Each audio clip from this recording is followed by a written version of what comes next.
ကာကိုမီကသူ့မှာမနှက်ဖြန်စာမေးပွဲရှိနေတာမို့ခေတ်သစ်ကဘာကိုပြန်ကျင်နေပါတယ်။ဒါပေမဲ့အင်ဒိုနီးရှားကတော့မော်ဝင်ရတနာတွေရှာဖို့ခရီးထွက်ဖို့ပဲပြောနေပြီးပြန်လို့မရအောင်ရေရင်းကိုကြောက်တုံးကြီးတုံးနဲ့ပိတ်ထားဖို့အတွက်လုပ်နေပါတယ်။ဒါကြောင့်ကာကိုမီကတားဆီးဖို့အတွက်အင်ဒိုနီးရှားကိုထိုင်စမ်းဆိုပြီးအမိန့်ပေးလို့တားဆီးလိုက်ပါတယ်။အဲဒီနောက်သူနောက်3ရက်အတွင်းပြန်လာမယ်လို့အင်ဒိုနီးရှားကိုကတိပေးလိုက်တယ်။ပြန်ရောက်တဲ့အခါမှာတော့ကြောင်းသွားဖို့အတွက်မော်ဝင်ရတနာအပိုင်းအစတွေကိုအိမ်မှာခြံခဲ့ပါတယ်။အဲ့ဒီလိုခြံခဲ့တာရဲ့အကျိုးဆက်ကတော့ကာကိုမီတို့နှက်ကွန်းကိုတောင်ထဲမှာမော်အင်းစာရွက်တွေနဲ့ချိတ်ပိတ်ထားတဲ့အထုပ်တစ်ထုပ်က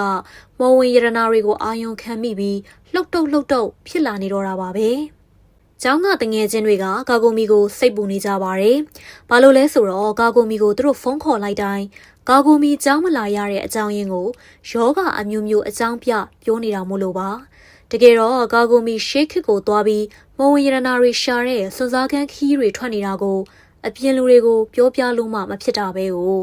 ကာကိုမီရဲ့နောက်ကိုစပိန်နဲ့ကောင်လေးတယောက်ရောက်လာတယ်။နင်းတော်ခံစားခဲ့ရမှာပဲနော်လို့ပြောပြီးအထုပ်တစ်ထုပ်ကိုလက်ဆောင်ပေးလိုက်ပါတယ်။သူကလည်းကာကိုမီယောဂပြင်းထန်နေလို့ကြောင်းမတက်နိုင်ဘူးလို့ထင်နေခဲ့တာပါ။ဒီကောင်လေးကဘီဂန်ကဟိုဂျိုးဆိုတဲ့ကောင်လေးပါ။အထုပ်ကိုဖွင့်ကြည့်လိုက်တော့အညောင်းပြေစေတဲ့ဖက်နှက်လေးတဲ့။ကာကိုမီရဲ့တငယ်ချင်းတွေကဟိုဂျိုးကိုကြည့်ပြီးအံ့ဩသွားကြတယ်။ဘာလို့လဲဆိုတော့ဒီလိုလက်ဆောင်ပေးတာက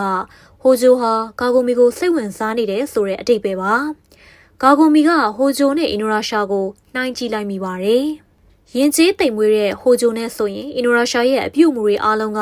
ဆန့်ကျင်ဘက်ပါပဲ။ကာကိုမီရဲ့အဖိုးအိမ်ပြန်ရောက်တဲ့အခါမှာဖះเจ้าမှာမီးလောင်နေတာကိုတွေ့လိုက်ရပြီးဘဲကနေမီးစလောင်လဲဆိုတဲ့စစ်မြစ်ကိုရှာလိုက်တဲ့အခါမှာတော့အင်းစာရွက်တွေကတ်ထားတဲ့အထုပ်ကနေစပြီးမီးလောင်နေခဲ့တာပါ။မီးအရှိန်ကြောင့်အင်းစာရွက်တွေကမီးလောင်ပျက်စီးကုန်ကြပါပြီ။အထုပ်ကပျက်စီးသွားတာနဲ့အတူအထဲကမျက်နှာဖုံးတစ်ခုထွက်လာပြီးငါ့ကိုခန္ဓာကိုယ်တစ်ခုပေးဆိုပြီးပြောပါတယ်။အဲ့ဒီမျက်နှာဖုံးဟာအသားစားမျက်နှာဖုံးလို့ခေါ်ပြီးနတ်ကွန်းကမျိုးရိုးစင်ဆက်ပျောကချွတ်ဖို့ထိမ့်သိမ်းလာခဲ့တဲ့မျက်နှာဖုံးတစ်ခုပါ။ကာကူမီရဲ့အဖိုးဟာမျက်နှာဖုံးကိုအင်းစာရွက်တွေနဲ့ပစ်လိုက်ပေမဲ့တက်ရောက်မှုမရှိပါဘူး။မျက်နှာဖုံးကတန်ကြက်ဝတ်တစ်ခုကိုမိတွေ့ဖို့ကြိုးစားပေမဲ့အရာမရောက်တာကြောင့်အသွေးရသားနဲ့ခန္ဓာကိုယ်တစ်ခုကိုပဲတောင်းဆိုလိုနေခဲ့ပါတယ်။မျက်နှာဖုံးရဲ့တိုက်ခိုက်မှုကြောင့်ကာကူမီရဲ့အဖိုးဟာလဲကျလို့သွားပါတော့တယ်။ကာကူမီအိမ်အပြန်လမ်းလျှောက်လာရင်ဟီဂိုရာရှိဖះเจ้าမီးလောင်နေတယ်ဆိုတဲ့သတင်းကိုကြားလိုက်ရလို့အိမ်ကိုအမြန်ပြေးသွားပါတယ်။အိမ်ရောက်တော့မီးကငြိမ်းသွားပြီဖြစ်ပေမဲ့အဖိုးကတော့အသေးစားဒဏ်ရာလေးတွေရပြီးမီးခိုးတွေအများကြီးရှူသွင်းခဲ့မိတာကြောင့်ဈေးရုံမှာမျောနေတယ်လို့ကာကိုမီရဲ့အမေကပြောပြပါရယ်။ကာကိုမီရဲ့အမေကသူ့အဖိုးကိုဈေးရုံသွားဆောင်ပေးရမယ်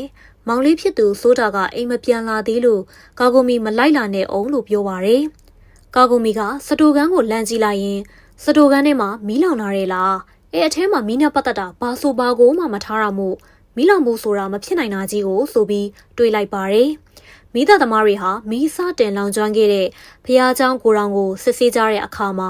မျက်နှာဖုံးဟာအခွင့်ကောင်းယူပြီးမိသားသမားတယောက်ရဲ့မျက်နှာကိုကတ်လိုက်ပါတယ်။စိုးတာအိမ်ပြန်ရောက်လာတဲ့အခါမှာတော့မျက်နှာဖုံးဆွတ်ထားတဲ့မိသားသမားဟာယူသွတ်နေပြီးမိသားကားကိုမောင်းသွားပါတယ်။ပြီးတော့အဲ့ဒီမိသားကားနဲ့ပဲရှိသမျှအနာကကားတွေကိုချိတ်ချေဖြတ်စီးပြီးဗယန်းပရာမောင်းထွက်သွားတာကိုသိလိုက်ကြရပါတယ်။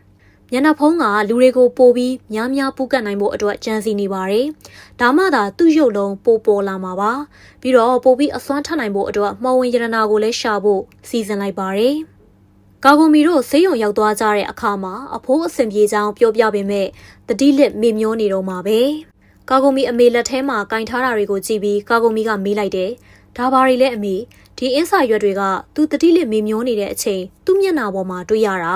ာပါဇက်ထဲမှာလည်းတွေ့တယ်တဲ့ဆိုပြီးပြောပြလိုက်ပါတယ်။ကာကိုမီအဲ့ဒီနေ့ညကအိမ်ကိုပြန်ခဲ့တယ်။ဘာလို့လဲဆိုတော့မောင်လေးစိုးတာတယောက်တည်းအိမ်မှာကြံနေခဲ့တာမို့လို့ပါ။စိုးတာကလည်းကြောက်နေတယ်။သူကအဖိုးလေးကြတဲ့နေရာမှာအင်းစာရွက်တွေအများကြီးတွေ့ခဲ့တဲ့အကြောင်းရယ်တကိုယ်လုံးကိုလည်းဆံမန်းအရက်တွေလောင်းထားတယ်ဆိုတာကိုသိထားခဲ့တာမို့ပါ။ဒါကြောင့်ကာကိုမီရဲ့အခန်းထဲမှာအိတ်ခွင့်တောင်းဆိုပါတယ်။စတိုကန်ထဲမှာတခုခုဖြစ်ခဲ့တာတေချာတဲ့အကြောင်းကာကိုမီလည်းတွေးလိုက်မိတယ်။သူ့အဖိုးကြောင်ကတိုင်းရည်ရွနေတာကလည်းအသားစားမျက်နှာဖုံးနဲ့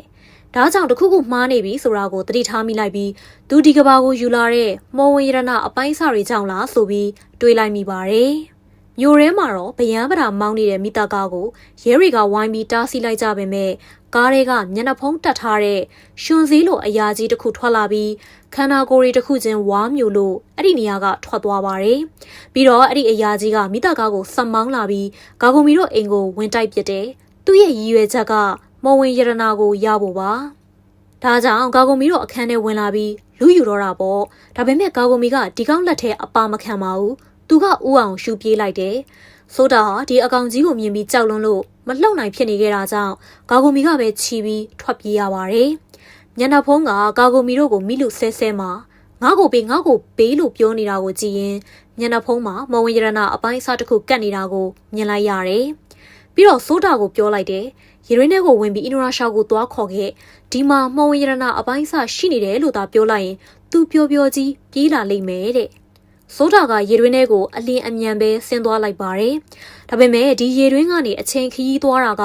ဂါဂုံမီတယောက်ပဲလုံနိုင်တာမို့ဆိုဒါကဟိုဘက်ခစ်ကိုမရောက်သွားနိုင်ပါဘူး။ဒါကြောင့်ငိုယိုပြီးသူသာအင်ဒိုရာရှာကိုမခေါ်နိုင်ရင်သူ့အမတေလိမ့်မယ်ဆိုတဲ့အကြောင်းပြောပါတယ်။အဲ့ဒီအချိန်မှာပဲရေတွင်းကလင်းလက်လာပြီးအင်ဒိုရာရှာထွက်လာကဆိုဒါကိုခေါ်လို့အလင်းအမြန်ပဲဂါဂုံမီစီကိုလိုက်သွားကြပါတော့တယ်။ဆောက်လက်ဆအဆောင်အောင်တစ်ခုမှာမျက်နှာဖုံးကဂါဂုံမီကိုမိသွားပါတယ်။ဒါပေမဲ့အဲ့ဒီအချိန်မှာပဲအင်ဒိုရာရှာရောက်လာပြီးဝိညာဉ်နှုတ်လက်သေးတိုက်ကွက်နဲ့မျက်နှာဖုံးရဲ့ရှင်စေးခန္ဓာကိုယ်ကိုထပ်ပိုင်းလိုက်ပါတယ်။အင်ဒိုရာရှာက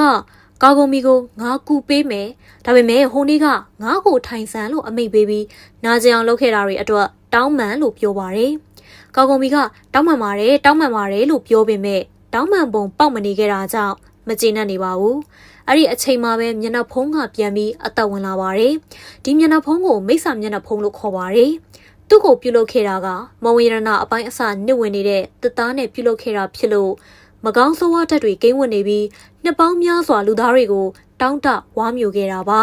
။အင်ဒိုရာရှာကမျက်နှာဖုံးရှိရာတဲ့ကိုပြေးထိုးလိုက်ပေမဲ့မျက်နှာဖုံးကနှစ်ချမ်းကွဲသွားပြီးသွားရီနဲ့အင်ဒိုရာရှာရဲ့လက်ကိုဝါမျိုးလိုက်တယ်။အင်ဒိုရာရှာလည်းအဲ့ဒီမှာပိတ်မိသွားတော့တာပေါ့။ဇက်တိုက်ဆိုတဲ့လိုပဲမျက်နှာဖုံးကဂါဂုံမီကိုတိုက်ခိုက်ပြီးရတနာအပိုင်းအစတွေလူယူဖို့လုပ်ပါတော့တယ်။ရလို့ဆဲဆဲမှာဂါဂုံမီကဆိုဒါကိုရတနာအပိုင်းအစတွေပစ်ပေးပြီးအာယုံလွှဲလိုက်နိုင်ခဲ့ပါတယ်။အဲ့ဒီနောက်မျက်နှာဖုံးကဆိုဒါနာကိုလိုက်နေချိန်မှာပဲအင်ဒိုရာရှာအချိန်မီလေးလွတ်လာပြီးမျက်နှာဖုံးကိုဓာတ်နဲ့ထက်ချမ်းပိုင်လိုက်ပါတော့တယ်။မော်ဝင်ရတနာအပိုင်းအစဟာလည်းမျက်နှာဖုံးကထွက်ကြလာပြီးဂါဂုံမီကတော့မနက်ခင်းစာမေးပွဲအမိဖြေဖို့ကျောင်းကိုပြေးသွားရတော့တာပေါ့အပိုင်း7ကဒီနေရာမှာပဲပြီးဆုံးသွားခဲ့ပါတယ်ပိုကောင်းတဲ့အပိုင်း7လာပါအောင်မယ်